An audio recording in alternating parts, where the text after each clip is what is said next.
Welcome to the Jordan B. Peterson podcast, Season 4, Episode 65. I'm Michaela Peterson. If you haven't heard, Dad is going on tour. Check tickets out at jordanbpeterson.com/events, and keep in mind there will be more dates added next week, like Canadian dates, which haven't been announced quite yet.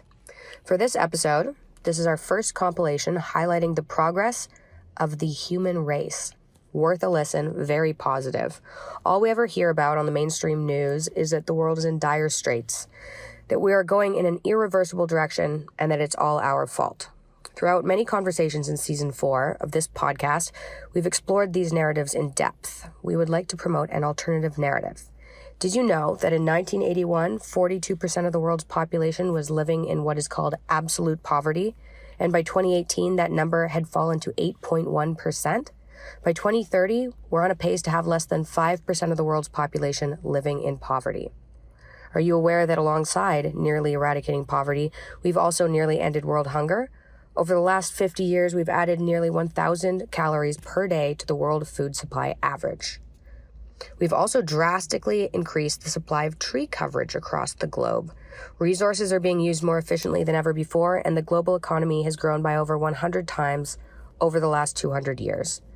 There are legitimate reasons to be concerned about certain specific issues that we still need to improve, but overall, the data is undeniable.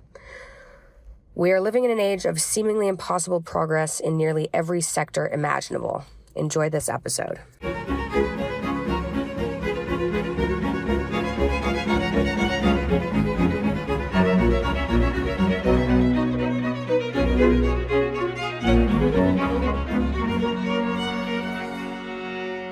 I mean, since the early 60s, we've doubled the human population, but we've slightly shrunk the amount of land we put under the plough every year. There's been a 68% reduction over 50 years in the amount of land needed to produce a given quantity of food. That's the most extraordinary phenomenon. It's basically the story of the Green Revolution. You make the case there, too, that without that occurring, and that is a concept, we should go into the Green Revolution to some degree because lots of viewers won't know about that, unbelievably, even though it's arguably the biggest story of the last 50 years in some sense. You know, you make the case that had the Green Revolution not taken place, and so that was partly a consequence of careful breeding of new foodstuffs like dwarf wheat and the manufacture of nitrogen-fixing fertilizers, we would have already used up land space equivalent to more than the entire Amazonian rainforest. We would have converted virtually all arable land on Earth into food production, and we haven't done that. And in fact, I believe now there are more trees in the Northern Hemisphere than there were 100 years ago. Oh, yes, definitely. I mean, the whole world is now reforesting fairly rapidly. When I say the whole world, the world is net reforesting. Some places are still losing forests, but on the whole, places like China are gaining woodland at an extraordinary rate. Yeah, well, China has more woodland now than it did 30 years ago. Okay, next one. This is also stunning, shocking, completely unexpected. More land for nature. Who would have possibly guessed that? I read something the other day, too, and we could comment on this. The Sahara Desert has shrunk by 8% since the turn of the millennium. We've greened an additional 10% of the Earth's surface as a consequence. That's part of the same development, and that's only over the last 20 years. And it looks like it's a consequence of increased carbon dioxide. Perversely enough, the Sahara has actually shrunk. So I don't want to get into the carbon dioxide argument, but this is a whole different issue here. Tree cover loss gain from 1982 to 2016. So comment on that. Yes, I mean, one of the things is that one of the benefits of getting a little bit older, perhaps the only benefit of getting a little bit older, is that one gets wiser and one remembers all the stuff that we used to believe and take for granted, which have never happened and which were false. One of them was the expansion of Sahara. In the 1980s, I remember being absolutely terrified that Sahara was going to expand and swallow the globe. We, as kids, we were taught that as gospel. but Sahara is shrinking. It is also true that there is more foliage, which is more greenery. Plants are producing more foliage because of the CO2 in the atmosphere. CO2 is for another discussion, but the fact is that it's the basic fact of living on Earth that plants like more CO2 in the atmosphere. It's their food, which is why Norway grows tomatoes in hothouses that are filled with CO2, precisely because they want them to grow. And so plants like CO2, and foliage is increasing, but also the tree coverage of the world is increasing. I wrote this statistic down thinking that we might talk about it. Between 1982 and 2016, we have added tree area the size of Alaska and Montana combined to the world. Now, that's a pretty big chunk of the world.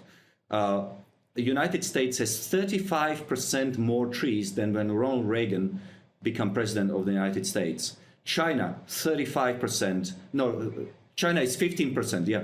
Okay, so now I've read critiques of this too. When I've tweeted this, for example, people say, yes, but we've lost a tremendous amount of biodiversity, that much of the new growth is monoculture in contrast to the previous growth. And I suspect that's not true in some situations and is true in others. I don't think that's true of the reforestation of the United States, but I don't know. Do you know?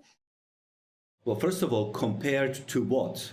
At the time when Industrial Revolution started in Great Britain, which was responsible for many of the great things that happened since then, at that time, one of the reasons why they had to switch to coal is because there was no tree left in Britain. I'm exaggerating, but I am not far off.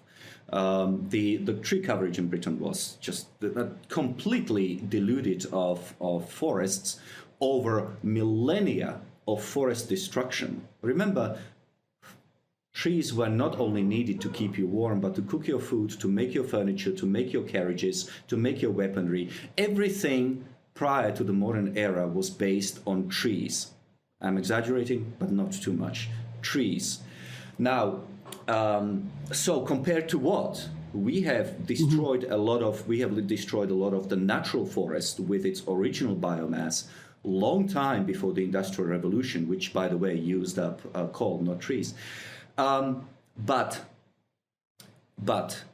today, most of our tree usage comes from the new forests, the forests that are planted for the specific purpose of being cut down for lumber, which then builds American and Canadian houses.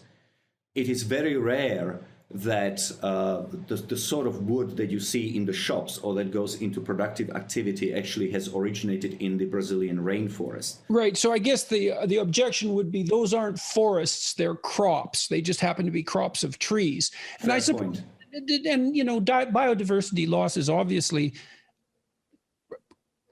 problematic and even potentially catastrophic, but I don't think that means that you can't take heart about the fact that much more of the planet is green and there's a certain amount of reversion to a more natural habitat. Certainly an indicator that we're much more efficient users of resources. We don't have to take up so much space. And the agricultural revolution also contributed to that to a great degree. That's human ingenuity again, because we can grow more on less land. And I don't see that stopping. I think we're going to get more and more and more efficient at food production. Why would that stop? The market certainly drives us in that direction. And there's no indication of that slowing as far as I can tell. So 3 points, I hope I can remember them. One is, yes, because of increased agricultural productivity, we are already returning land to nature, and we can do so in the future at an increased pace, which means that we are returning land not just to the animals, but we are returning it to nature, where the biomass can grow again and where it can reconstitute itself. The second point is that we are also living in a world that has record acreage and mileage and square mileage of globe's territory, which is protected from any kind of interference from humankind. So we have record square mileage of oceans which are now protected and which cannot be fished in, and we have record square mileage of land which is protected in national parks or is otherwise excluded from economic activity. The third point that I want, and that comes with wealth. The wealthy countries they are, and stability and political stability, because you don't need much catastrophe and social breakdown before those national parks and all their animals are going to have everything eaten out of them. Typical example would be Zimbabwe, yes. And the last point I want to make is that we have a problem in Brazil. Brazil has obviously vast rainforests and very ancient forests, which are filled with all sorts of things that we may discover are helpful to us in the future. As well as dangerous, but nonetheless, very few people would say that it's a good thing to get rid of the Brazilian rainforest. My understanding is, and I'm willing to be proven wrong on this, is that most of it has to do with farming, especially of poor people in Brazil, who burn forests in order to clear the land for agricultural activity. Now, I realize that this point may not necessarily be appreciated by wealthy people in the West, but poverty in developing countries can be very, very bad. In Brazil, there are some pockets of real wealth, but there are also pockets of tremendous poverty. And the more inland you get and the more into the Amazon you get, the poorer the people become. These people, from their perspective and the perspective of their government, should be allowed to earn a living. The way you protect Amazon is to have higher rates of economic growth in Brazil, so that those people start moving away from the Amazon. They start moving to cities like Sao Paulo and Rio de Janeiro and others, and they start working there in the factories, in the service industry, and they no longer have to burn forests in order to plant food so they don't starve. Well, here you have maybe the biggest piece of good news is that the amount of land that humans use for meat production has declined by an area 80% the size of Brazil. Well, that's a huge landmass. Over what period of time? Since the year 2000. Since 2000? Yeah. 20 years. Yeah. And people say, how have we done that? Well, it's pretty darn easy. You can produce 100 cows on an acre of land, or one cow.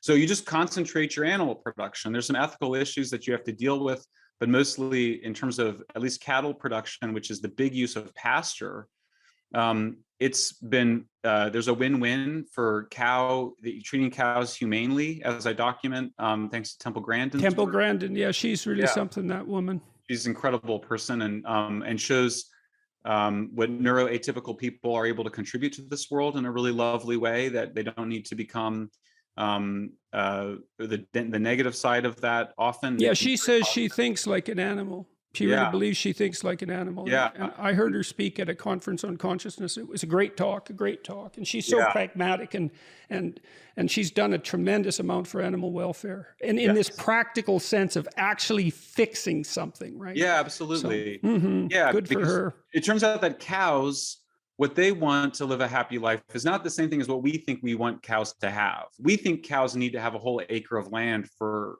him or herself. Cows just need to not be terrified before they die, and they need to be in clean stalls and stuff like that. So there's a win-win-win on humane animal treatment, land use, which is essential to protecting species, and human prosperity and development. And this is an incredible story. So the whole sixth extinction narrative is just false, and I debunk it. The other way it's false, as you alluded to earlier, we have seen biodiversity in many parts of the world increase, but with the rise of invasive species. And you may not want that. So diversity is the wrong metric. So in Hawaii, if you agree with, look, this is a non-scientific issue. It's just a question of what species do you want on the islands of Hawaii? Do you want the native species, meaning the species that were there Yeah. Well, underneath that is also this issue of purity and disgust and borders. It's like, well, that was nature before the invasive species, and that nature is somehow allied in your mind with ethical purity, and these invasive species are somehow aligned in your mind with something disgusting and inappropriate, and there's an ethical element to that, and you haven't sorted any of that out in your thinking, because like, do the islands care? Life moves around, and that's how it is. And so there's a weird unexamined projection of a religious issue onto what's hypothetically a scientific issue, and mucky thinking. What was defined as natural in Hawaii or in the Americas or anywhere is pre-European. So the purity is so Europeans are the contaminators.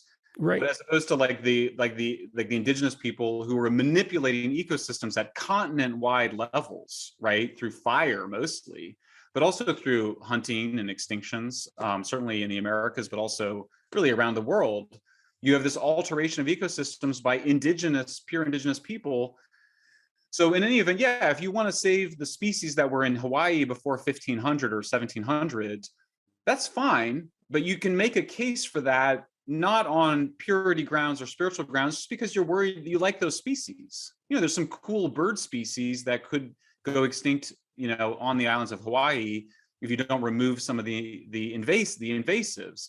Fine, you're just manipulating that environment. You're doing it not out of science. There's no scientific basis for it. You're doing it because we like those species, and that's it. And that's where I get to at the end of the book, where I kind of go, I can't, if I show you a picture of an endangered mountain gorilla of Rwanda or the Congo, and I'm like, I want to save that gorilla. And if you're like, I don't care about that gorilla, that's a clash of values. There's no scientific argument I can make to saving those mountain gorillas. I think they're really beautiful and amazing, and they remind us of our common ancestors or whatever it may be.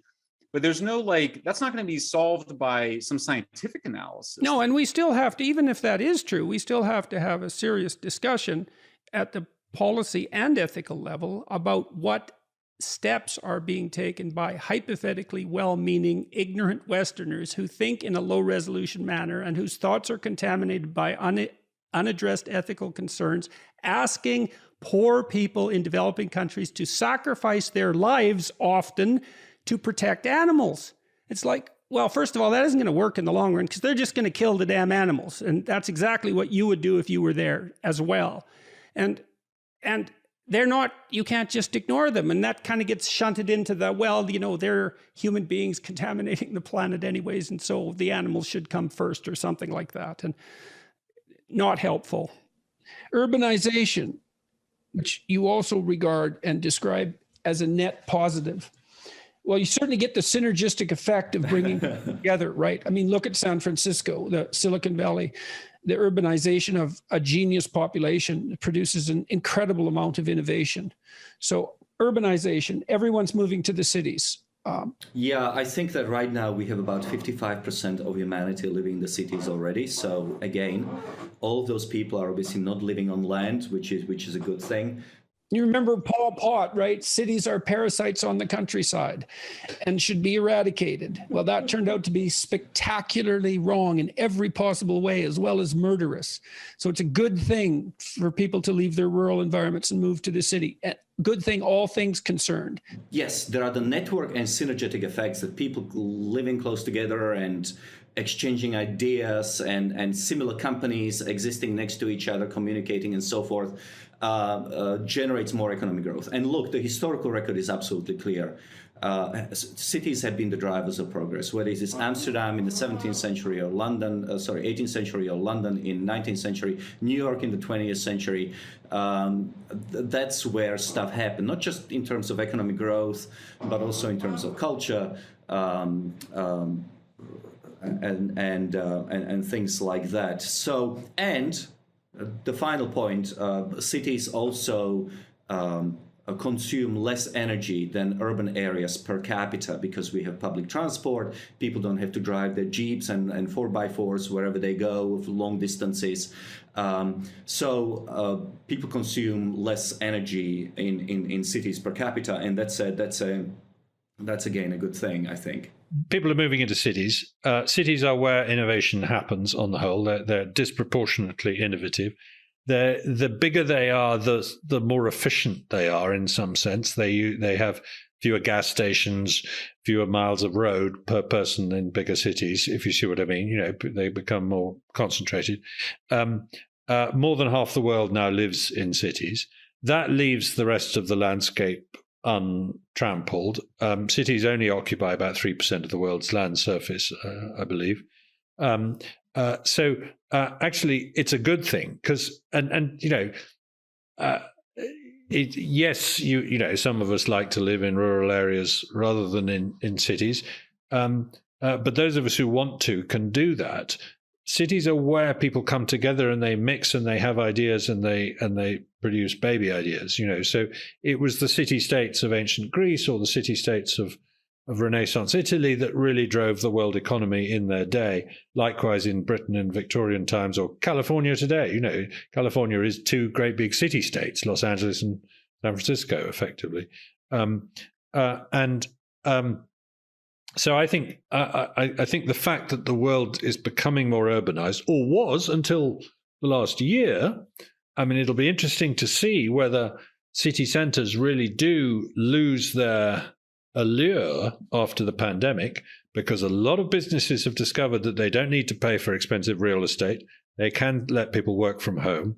I suspect it'll lead to a lot more hot desking, people coming into the office 2 or 3 days a week, working from home 2 or 3 days a week, which will cut down on commuting, make some of the city's problems less bad, and cut the cost of real estate in the middle of cities. So I suspect that we could have quite a soft landing for some of the problems that cities have these days. But it won't all be plain sailing. Things are going to go wrong in that respect. Escape from Malthus. Well, the Malthusian trap was Robert Malthus's notion was that that if you kept people alive, they would simply, if you gave them more food, then they would simply have more babies. So they would end up just as poor and just as hungry. Something like that happened in Ireland when potatoes Absolutely. became the dominant crop and then failed, Yeah. right? So the Irish you outline this in your book. It's not an idea Exactly. that originates with me. When the Irish started to farm potatoes, their population exploded. And then a blight came in and wiped out the potato crop and blew out the Irish population. And that's a classic Malthusian example. Yeah. He's sort of the ultimate pessimistic biologist. Yeah, and he wasn't entirely wrong in that respect. But the thing he did get wrong is that technology might change it. And we then moved to a world in which food became more and more productive. Babies stopped dying. We got better at keeping them alive. And weirdly, once they stopped dying, people started having fewer of them.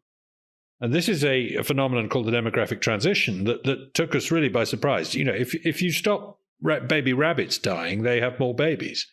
But if you stop baby human beings dying, people say, right, I'm not going to try and have as many kids as possible in the hope that a few survive. I'm going to have two and try and get them through college. That's another thing that's occurred very, very rapidly in the last few generations that no one predicted, is that the rate of reproduction has plummeted, and increasingly across the world. It looks like as soon as you educate women, open up the marketplace to them and provide a modicum of birth control, as well as these other improvements in living standard that you described, that the birth rate plummets to below replacement. Yeah. No, and an awful lot of countries are going to have problems with below replacement fertility in this coming century, which means that you've got a very aging workforce, which won't be able to afford retirement because there's not enough working people and so on. So that's another problem you've got. But it's better than a population explosion continuing to the point where there's 20 billion people trying to live on a planet, which is what we were worried about 40 years ago. I think the projections now are that we're going to peak out at about 11 billion, something like that. That's the UN median projection, but a lot of people think it's overblown, actually, that the numbers, if you run the numbers with sensible, a lot depends on how fast the Nigerian birth rate comes down, as you said earlier. Right. But with a sensible assumption, we might not even get much past 10 billion. Well, it'd be really quite remarkable if an emergent problem for the latter half of the 20th century was that there was too many goods and not enough people. And that could easily be the case. That could easily be the case, especially not enough young people. So maybe the answer to Malthus is sort of hidden in some sense inside the presumptions you made in your book. So maybe we could posit as a general biological rule is if the rate of sexual reproduction of ideas exceeds the rate of sexual reproduction of human beings, then there's no Malthusian catastrophe. That's a very nice way of putting it. I think that is exactly the point I like to make. Yeah. Mm-hmm, mm-hmm. Well, it's possible. It certainly seems to me to be possible, given that we are clearly able to make more and more using less and less.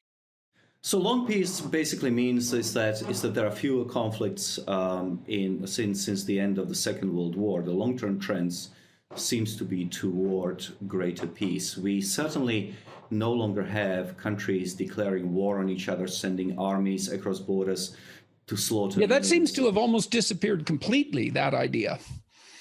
If I remember correctly, the last country to declare war was the United States on North Korea.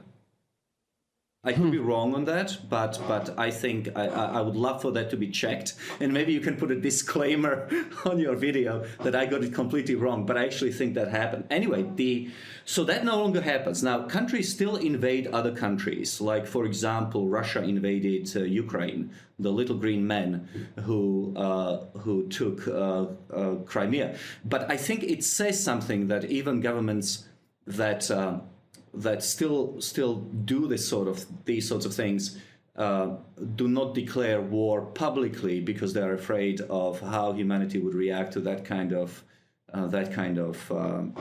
activity. And so most of the conflicts today, in fact, all conflicts usually tend to be ethnic and civil wars, but they are not really conflicts between countries. Wars have become less deadly. They are smaller and less deadly. But please remember, this doesn't mean that, the past performance suggests future success. I mean, the world is still filled with nuclear weapons. And so... but it also seems, even on that front, it seems like certainly people are much less convinced that nuclear weapons will be used purposefully, especially in a mass annihilation, than throughout the 60s, 70s, and 80s. So the nuclear weapons are still there. There's far fewer of them, but imminent war between Russia and the United States certainly doesn't seem probable in the same manner that it did for that entire Cold War period up till the demise of the Soviet Union. That's right. I mean, we are down from 40,000 nuclear warheads per superpower down to about 3,000. I'm more worried about nuclear, about accidental. Yes, terrorism and that sort of thing. So that's what really worries me much more. But that's a better worry in some sense than all-out mass annihilation. Well, ideally, I mean, you have a lot of smart people who are watching your podcast, and ideally, it could be calculated how many nukes would have to go off of what strength in order for there not to be the end of humanity. In other words, what is the maximum? And if we could convince the international powers to bring the total maximum number of warheads and their strength below that level while still being distributed amongst nuclear powers, then we could decrease that danger even more. I wonder if that would decrease one of the things I've thought reasonably frequently, although I'm not convinced of it, is that nuclear war is so terrifying that it's actually made us more peaceful. Like that terrible threats, like the fist of God. There's some places we just can't go anymore and more. And people so far, thank God, have seemed unwilling to go there. So the terrible threat may have had benefits. Yeah, there's a whole branch of international relations, study of international relations, which argues precisely for that. You're not alone. There are other people supporting your view. But unfortunately, nuclear weapons cannot be unlearned.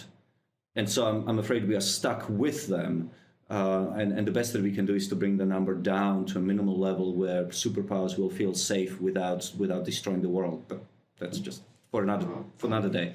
The last one, trend 10, a safer world. And this is death from natural disasters. Right. So this particular subject can be looked at from a number of angles. So one is that we are in this time of panic about existential threat to humanity from climate change and from the environment. And yet in the last 100 years, the number of people who have died due to natural disasters has shrunk by 99%. The two are incompatible. If we are moving to a world where millions of people are going to be destroyed by, oceans rising or crop failure or whatever, or tsunamis or earthquakes and whatever, why is it that due to natural disasters, have seen 99% decrease in human mortality? And the answer seems to be that partly we are richer and therefore we are able to build more sturdy dwellings, but we are also more technologically savvy so that we can predict where a hurricane going to strike and exactly when, so that people can escape from the path of destruction. And we can also detect earthquakes underneath the ocean floor, giving people on land more time to move to higher ground from a tsunami wave and things like that. So, and we're going to get better and better at all of that. And we are going to get better and better at it, yeah. So we're richer by far in terms of productivity and quality of products. And absolute poverty has declined precipitously. Commodity prices have fallen. We're not going to overpopulate the world in any cataclysmic sense. Everyone has increasingly more than enough to eat. There's more land for nature, and that trend seems upward.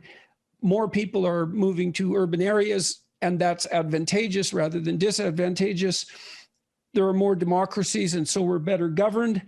We're more peaceful, and we're less likely to die from catastrophes. Yeah, I tend to try to squirm out of the optimist pigeonhole, because I'm not arguing for looking on the bright side and seeing the glass is half full, but rather just basing your understanding of the world on data rather than journalism.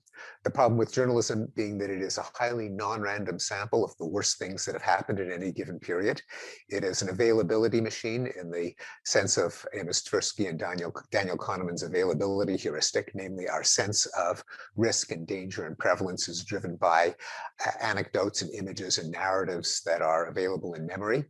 Whereas since a lot of good things are either things that don't happen, like a country at peace or a city that has not been attacked by terrorists, which almost by definition are not news, or are things that build up incrementally, a few percentage points a year and then compound, like the decline of extreme poverty, we can be unaware, we could be out to lunch about what's happening in the world if we base our view on the news. If instead we base our view on data, then not only do we see that many, although not all things, have gotten better, not linearly, not without setbacks and reversals, but in general, a lot better. And it also, paradoxically, because as I've also cheekily put it, progressives hate progress. But the best possible case for progress, that is for striving for more progress in the future, for being a true progressive, is again, not to have some kind of foolish hope, but to look at the fact that progress has taken place in the past. And that means, why should it stop now? We know that it's possible. So that's the... Do you think that it's a reasonable thing to do from a rational perspective to compare the present to the past rather than to, there is a tendency to compare the present to a utopian future. And that's kind of a cognitive heuristic, because we're always looking for ways to make things better. And I suppose that's that tendency taken to its extreme. But it does seem to me that some of the decrying of the current situation is a consequence of comparing it to hypothetical utopia instead of actual, other countries or other times.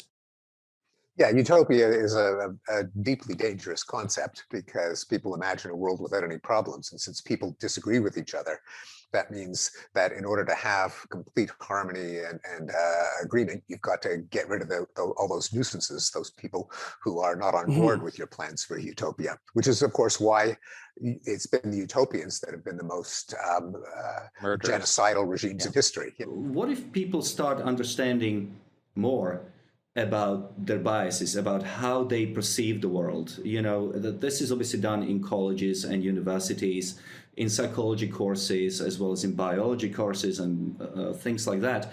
But, you know, it's not as though human beings are incapable of changing their worldview based on evidence. We no longer believe that a sacrifice of a little child will produce better harvest. So we've learned that lesson. We no longer believe that throwing a virgin into a volcano is going to give us military success.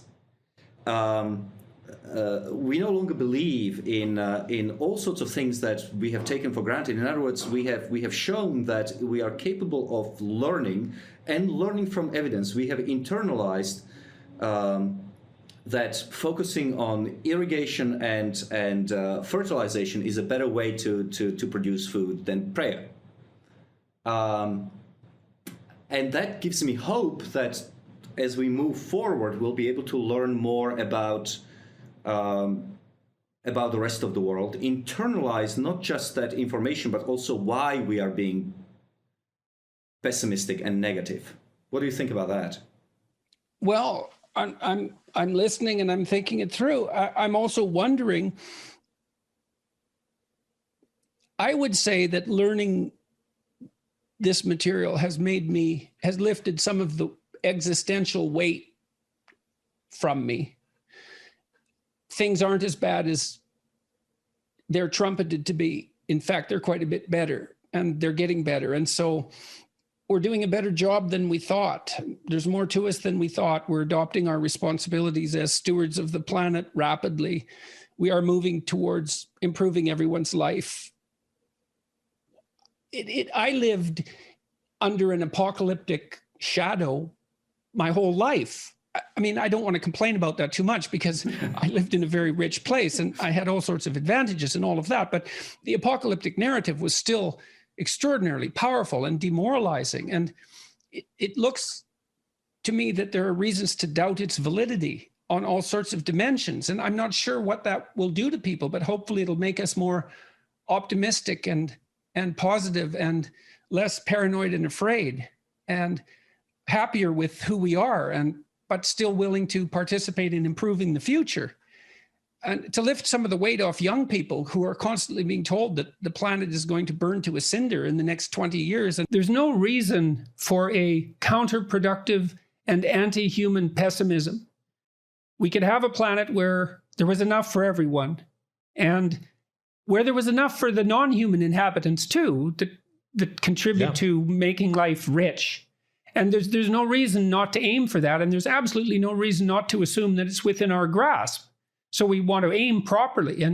And we can have what everyone seems to want, whether they're on the right or the left, when they're thinking properly, which is an eradication of absolute poverty. So no one is forced into penury and starvation and no children fail to develop. We can reduce the impact of relative poverty, which is an intransigent problem, but not unaddressable. And we could restore to a large degree or maintain a sustainable ecology around us. And we don't want to forget that and drown in our threat sensitivity. Yeah.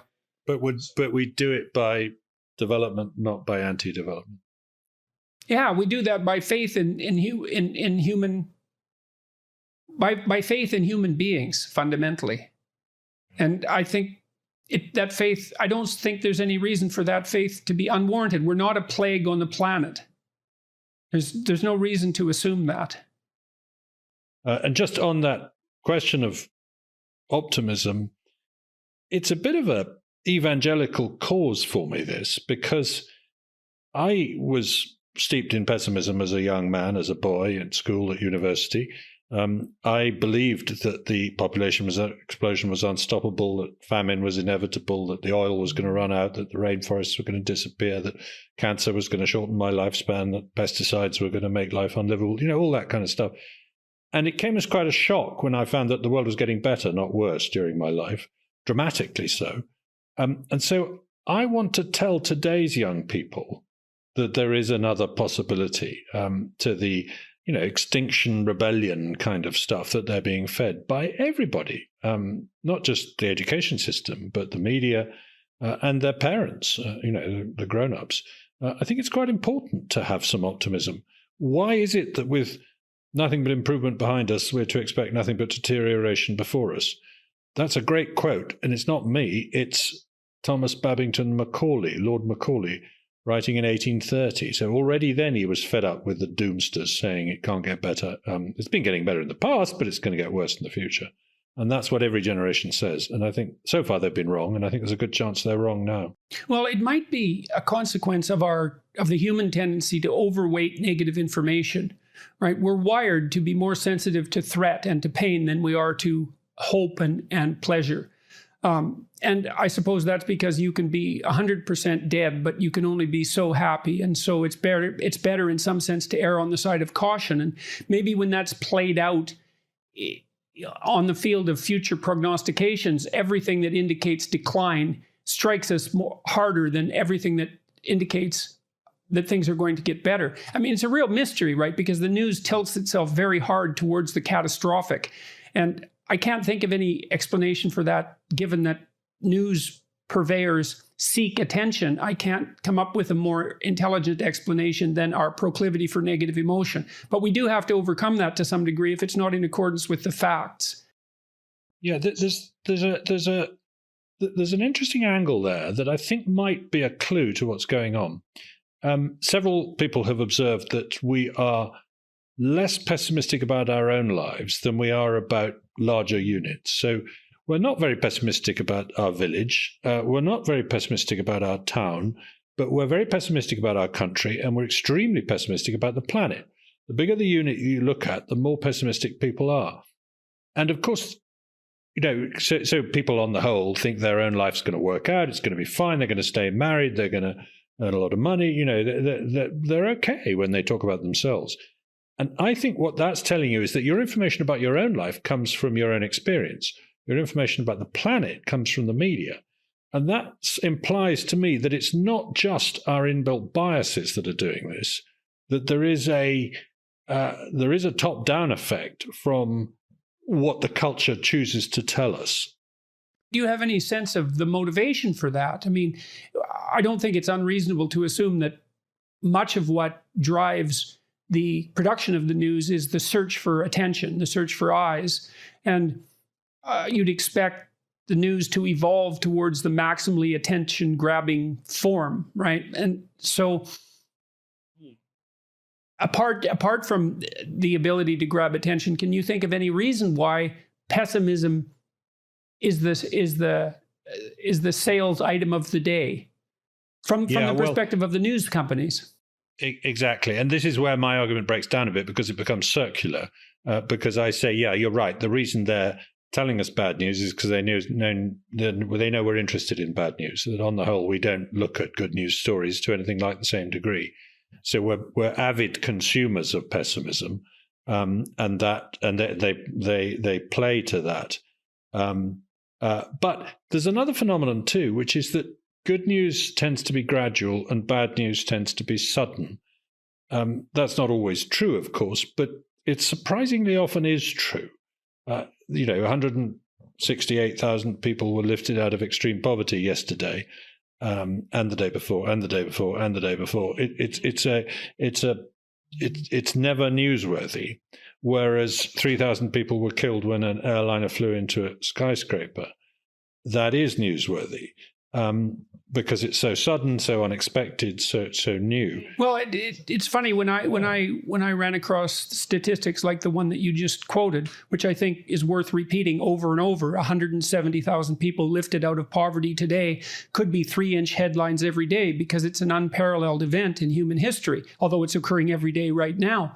But maybe it's also because you have to prepare for the worst, but you don't really have to prepare for the best. You know, if the best is happening, then you can just keep on doing what you're doing. But if there's a flaw somewhere or an error, then maybe you have to make some changes in your behavior, and that might be another reason why we're prone to seek out negative information. Does that explain why we're loss averse to the extent we are? Well, I think so. I think it's the same phenomenon. So anyways, the point is that, or one of the points is that despite the potential adaptive utility of being more sensitive to negative information, it can really get out of hand, right? Because it can precipitate, say, a nihilistic attitude with regards to the future, or depression, or high levels of anxiety, or resentment, or even hatred of humanity, for that matter, if we're the destructive species that we're always made out to be. And so it still seems to me that work that concentrates on demonstrating from a historical perspective how much better things are getting is very much worth putting forward. There's a word I want to introduce to the conversation at this point, which is Panglossian. People sometimes accuse me of being Panglossian. Dr. Pangloss, as you remember in Candide, in Voltaire's novel, is someone who says he's a caricature of Leibniz, and he says that all is for the best in the best of all possible worlds. And yes, Lisbon has been destroyed by an earthquake, but that must have been because they were evil people, because God wouldn't do a bad thing. And it's a very silly argument, and it's being lampooned by Voltaire. But actually, the people who say that now are not you and me. We're saying, good as this world is compared with what it was, it's a vale of tears compared with what it could be if we press on. We're not saying we've got to the best possible world.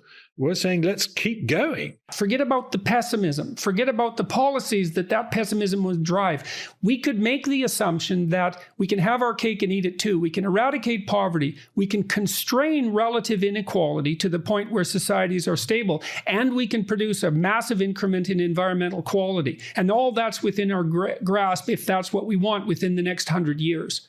We're right now talking about how the West, or the rich part of the world, thinks about this problem. Most people in the rich world actually think the future is going to be a lot worse off, which is one of the reasons why global warming fits into that whole pattern.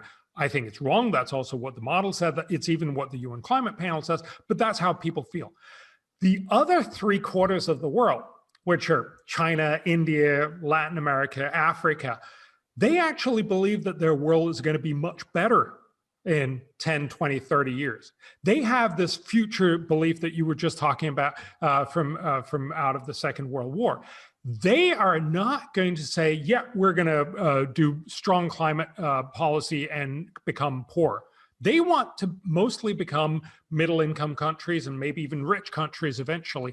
They will want to do this. So what will happen is both that we're leaving ourselves in the rich world to become much more infighting and much less well off than we otherwise would be, and that we're actually seeing the other 3/4 of the world just simply running, possibly even ahead of us, but certainly running ahead without looking at the same kind of problem. So it does go down to basic principles. It's like, do you believe this is a problem that can be solved by intelligent, well-meaning people who are doing central planning? And I've toyed with those ideas. I worked on UN committees that are devoted to what are the UN Millennium Goals. And I looked at how that central planning was done, and that's an interesting story in and of itself, because it isn't even cabals of experts. So this committee I was on was composed of, ex-presidents and prime ministers and people like that from all over the world. And so you think, well, they have some political and economic expertise. They're putting together the new vision of the UN for the new millennium, let's say. But those aren't the people who are actually making the decisions, because they're completely occupied. They already have lives that are absolutely full. So then the decision-making power falls down the bureaucracy until it lands on the shoulders of someone who has spare time for one reason or another. And they make the decisions in the name of that person. And then all those decisions are aggregated, and there isn't anybody who's in some sense taking central responsibility for that. So the document that I worked on to begin with looked like it was written by people who were stuck in the 1980s. It was all Cold War ideology, essentially, the Northern Hemisphere against the Southern Hemisphere. And so we just stripped all that out. We just took it out. And the reason we were able to get away with that was that we rewrote it. And no one else wanted to rewrite our rewrite. And so it just stuck. And then there was these 200 millennial goals, essentially. And I looked at that and I thought, well, why those goals? And the answer was, well, there was constituencies of interest for each of those goals. And then I thought, well, we need to rank order these because there's no bloody way we're going to do all 200. And there was no rank ordering. And the reason for that was it would upset all the constituencies. And I thought, well, you get this weird aggregation of things we need to do. And then the impossibility of rank ordering, it means you don't have a priority. Like, what's the most important and how do you decide that? Well, that problem just wasn't addressed at all. And so it was an object lesson in how these sorts of things work. It was central planning, but it was so dysfunctional in some way. It's not like, it's partly because there wasn't anyone in the world who had enough intelligence, enough knowledge to make those sorts of decisions. No one exists like that. One of the things you drive home continually is that there are real costs to getting this wrong. The costs are the money spent and what that money could have been spent on instead. So maybe you could make a case for everyone who's watching. What do you see as the proper set of priorities? Where do we as a species get the most bang for the buck with regards to these international problems? What are the top 10 things we should be concentrating on? Yeah. So absolutely. Just to give you a sense of the $24 you were just talking about before, that people are not willing to spend very much. I think that's one of the reasons why, for instance, a carbon tax is so hard to do. Carbon tax is one of the smart solutions for climate change, but it also makes it very explicit that you're spending lots of money. So instead, what most people support is that we should be subsidizing green energy, that we should be subsidizing electric cars, that we should be doing a lot of other things that make you feel virtuous. It doesn't feel like it costs all that much, but it actually ends up costing huge amounts of resources. So while people saying they're not willing to spend very much, their sentiment actually allows politics to end up spending huge amounts of money. So this really matters. So, sorry, you asked me, what are the things we should be spending our resources on? And so that also means, what are we sacrificing if we concentrate too much on the moral virtue of driving a Tesla, for example, which is a clear status symbol, very expensive, and not obviously related to ameliorating climate change? What are we sacrificing? So as long as we are driving this Tesla, because the government, and that's typically almost everywhere in the world, because the government has spent $5,000 or $10,000 on subsidizing us in order to make us afford to drive this Tesla, that's $10,000 that couldn't go to other things either in our own states, our own nations, where we obviously could have spent it according to what the political decision-making process would decide, on better education and better care for our elderly, on better COVID care. Right now, there are lots of other things that are demanding attention. But what we tried to look at was, where could you spend this globally? And I'm going to talk about a few things because I'm sure we can get back to more of them. So one of the things that we talked about was free trade. So free trade, we know, is one of the reasons why almost everyone has gotten rich. The basic point is that instead of me trying to do everything, I specialize, I do one thing, and then I have a baker bake my bread, I have a butcher do my meat if I'm not vegetarian, and you do all these other things, and you have all these specialists doing it. Having it on an international scale means even more opportunity to have smarter people do what they do best for everyone else. And that's why we've gotten rich. That's why China has lifted about, 700 million people out of absolute poverty over the last 30 years, which is one of the biggest achievements in the world. It's impossible not to be very, very impressive just simply on the humanity of that project. And of course, we should be doing more of that. But unfortunately, we have for a variety of reasons, Trump is obviously a big part of this, but it started way before Trump. The resentment towards free trade, the sense that this was wrong, has not only meant that many people in the rich world has become less better off than they otherwise could have been, but it's also meant that we have left a lot of people, especially in Africa and South Asia, much less well off. We should be spending some of our resources on making sure that we get more free trade, not less free trade. How do we do that? How do we do that effectively? And the simple way that we do that, unfortunately, is by subsidizing agriculture. So one of the most vested interests against free trade has turned out to be agriculture. It's agriculture in the EU, in the US, Japan, many other places, because they don't want to have that competition. Look, from a private point of view, I understand that. If I was a farmer, I wouldn't want, cheap agricultural produce come in and essentially eradicate my business model. So we need to recognize that we need to subsidize these people. We probably also need to subsidize other people, the people who would otherwise have lost their jobs. So there's an enormous amount of money that needs to be spent. Okay, so I got confused there, Bjorn. I got confused. Are you speaking about eradicating agricultural subsidies in the West, or are you speaking about subsidizing agricultural productivity in third world countries? Or I missed the mechanics there. So sorry, I'm talking about subsidizing the people who would otherwise block more free trade. So this is basically subsidizing rich Western farmers to make sure that they're okay with more right. So if their livelihood trade is endangered by the necessity of allowing for competition on the agricultural market, you just buy them out, like you might do with fishermen who are overfishing the ocean. Yes, exactly.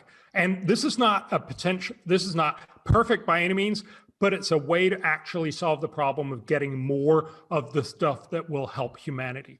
Any idea what the benefit is of that compared to the cost? And is that calculable? Yes. So we made the estimate that for every dollar you spend on these subsidies, you will help the world about $2,000, basically because you can generate an enormous amount of internal growth. So we estimate that you could actually make every person in the developing world about $1,000 richer per person per year in 15 years.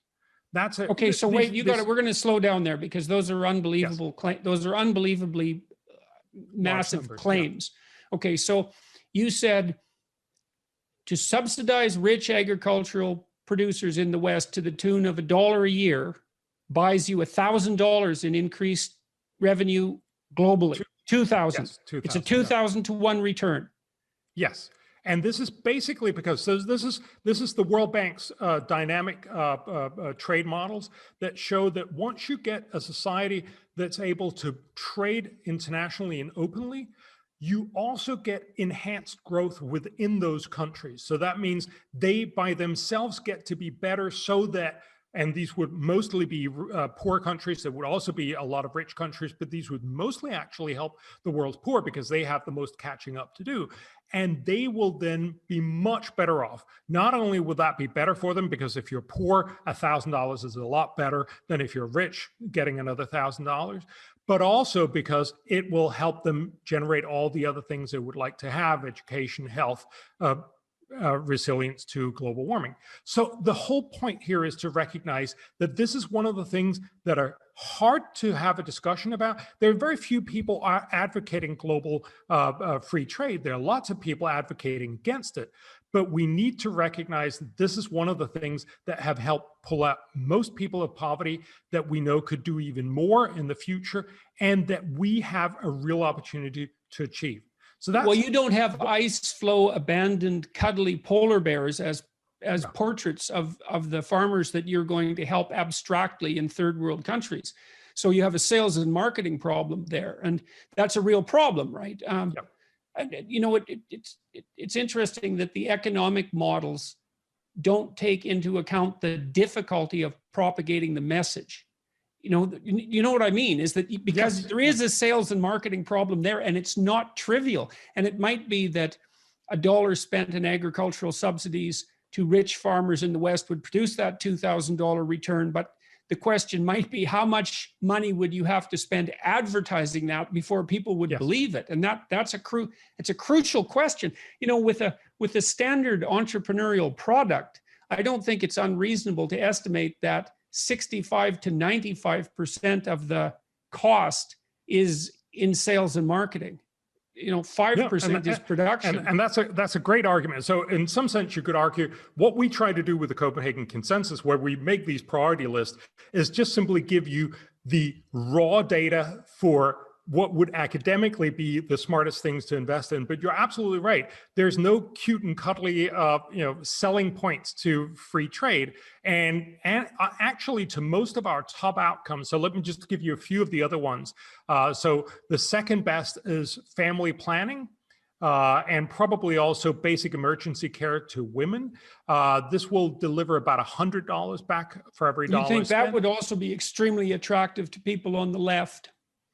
It should be attracted to everyone, Yes. Because look, remember, right now about 400,000 mothers die in childbirth, and about 2 million kids die in the first 28 days of their life here on Earth. And we know we could save many of these, not all of them, but many of these by simple measures. For instance, making sure that you don't get that the pregnant women don't get high blood pressure, preeclampsia and eclampsia, which kills more than 100,000 women every year. By simple emergency measures, when you come into a facility, give birth, and you have a problem, if you have simple procedures to make sure that problem can be dealt with, often with fairly cheap. You don't need more doctors, you just need nurses or even assistant helpers. You can do a lot of these things. We know that you can do this for very low cost. And then again, if you have, there's about 215 million people, women who don't have access to prevention. So family planning, if you could get them family planning, not all of them would use family planning all of the time, but it would mean that they would space their kids better. They would be able to give more investment into each one of their kids. That would get them better educated. There would be a lot of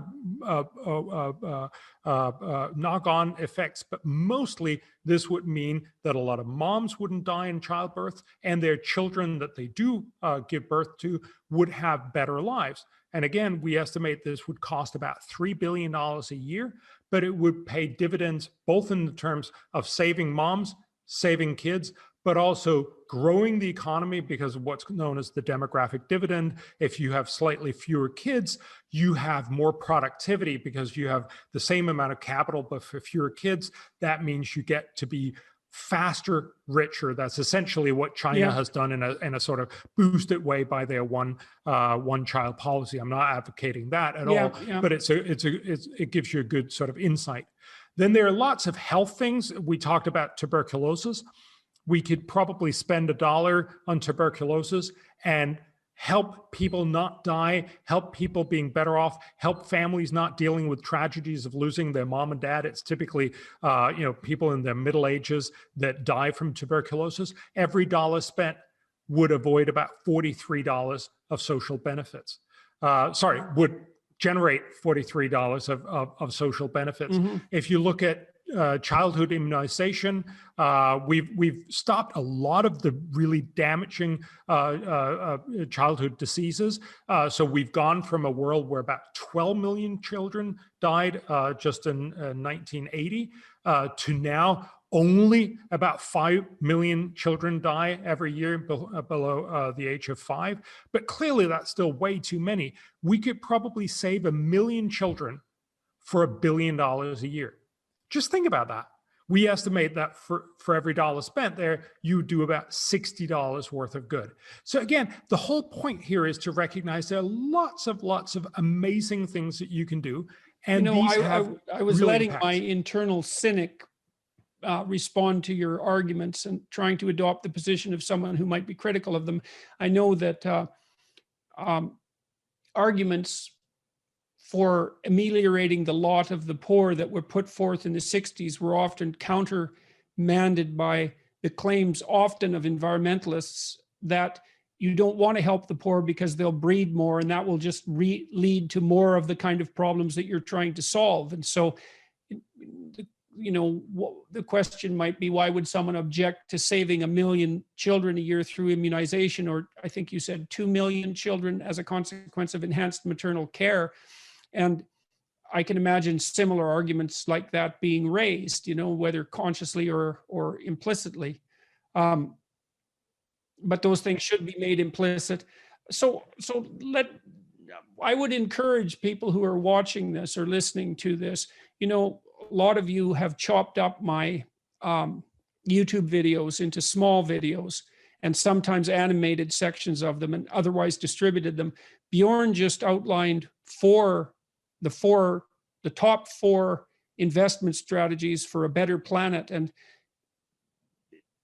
it might be useful to consider ways that information can be distributed as widely as possible.